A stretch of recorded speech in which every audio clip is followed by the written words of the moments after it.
Thanks for joining us tonight. Here at Bow Rush, what we're trying to do is answer the question, what is Ozark cuisine or what is Ozark food?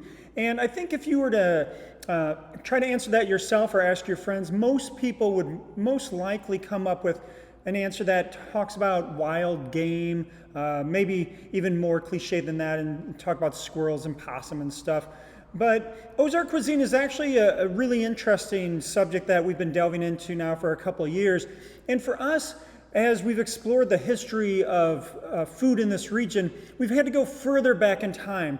Whereas a lot of chefs will look at what their grandma or great-grandma would cook, we're looking even further back. And the reason we do that is we're trying to find that point in time that is the origin story, so to speak, that led to what we eat today. And so where we've ended up is the late 18th century and early 19th century. That's the time when the Osage indigenous people first began interacting with the settlers who would come into the area, and the settlers oftentimes would bring the enslaved. And those three distinct cultures, with many subcultures, come together for the first time and create a cuisine by sharing their knowledge, by sharing their skills, by sharing their traditions.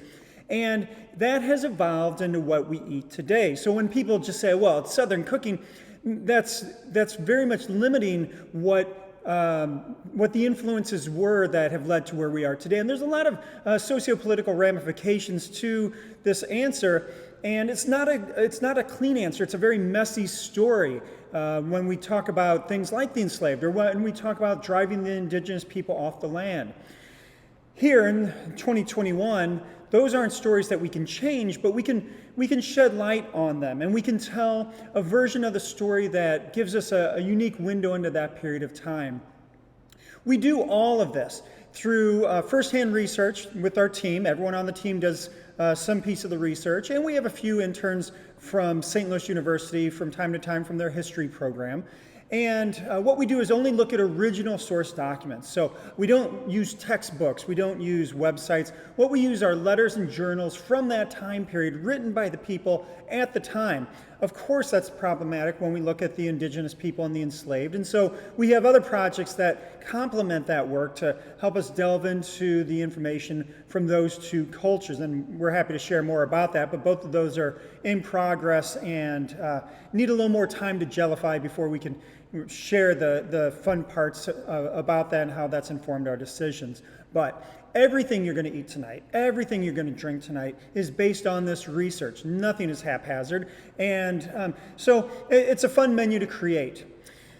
However, this is not a classroom. This is a dinner, and you're here to have a special night out. And so let's get you started on this course.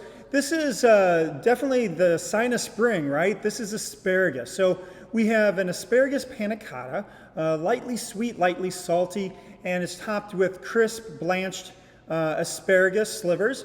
There's also a buttermilk foam, asparagus vinegar, sphere, and some red bud meringue. Red bud is heading out of season right now, and we gathered it over the past month, and we have it all over the menu right now because we absolutely love the flavor and, of course, the beauty of red bud. The sphere on top, I do give you a little bit of caution. Please take that in as one bite. It's not something to bite in the middle, and know that it's going to explode in your mouth. No, you will not die, but don't try to swallow it. Don't be surprised by it because we're a small restaurant. We can't handle a lawsuit over an exploding sphere. So enjoy that, though. If you have any questions throughout the night, let us know. We're happy to chat with you. Our staff is all fully vaccinated at this point. And so we look forward to engaging you in some questions and answers, and just let us know how we can make your night more enjoyable. Thank you.